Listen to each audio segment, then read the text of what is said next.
ड्रग्सच्या ओव्हरडोसमुळे मुंबईमध्ये एका कॉन्सर्टमध्ये 2 विद्यार्थ्यांचा मृत्यू, एकाची प्रकृती गंभीर। गोरेगावमधील नेस्को सेंटरमधली घटना, वनराई पोलिसांकडून पार्टी आयोजकांसह 5 जणांना अटक।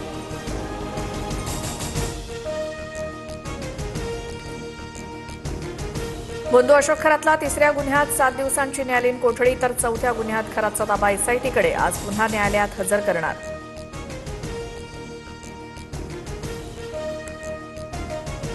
जावई नाही आला तरी चालेल, मुलगी आली पाहिजे, बोंधूखराच्या सासू पार्वतीबाई शिंदेंची TV9 मराठीला प्रतिक्रिया। हे सगळं प्रकरण सुरू असल्याची कल्पनाही नव्हती, पार्वतीबाई शिंदेंचं वक्तव्य। बोंधूखराचा सीए ललित पोफळेच्या भावाचे वरळीमध्ये 2 आलिशान फ्लॅट्स। पुणे, सोलापूर, मुंबईत पोफळेची एकूण 35 कोटींची मालमत्ता। प्रतिभा चाकणकरांची शिर्डी पोलिसांकडून 8 तास चौकशी, समता पतसंस्थेत माझ्या नावे बनावट खाती आणि सह्या, एकही रुपयाची उलाढाल केलेली नाही। 2 कोटींच्या गैरव्यवहाराच्या आरोपांनंतर चाकणकरांचा दावा, बँक खात्यांना खरात नॉमिनी असल्याची माहिती।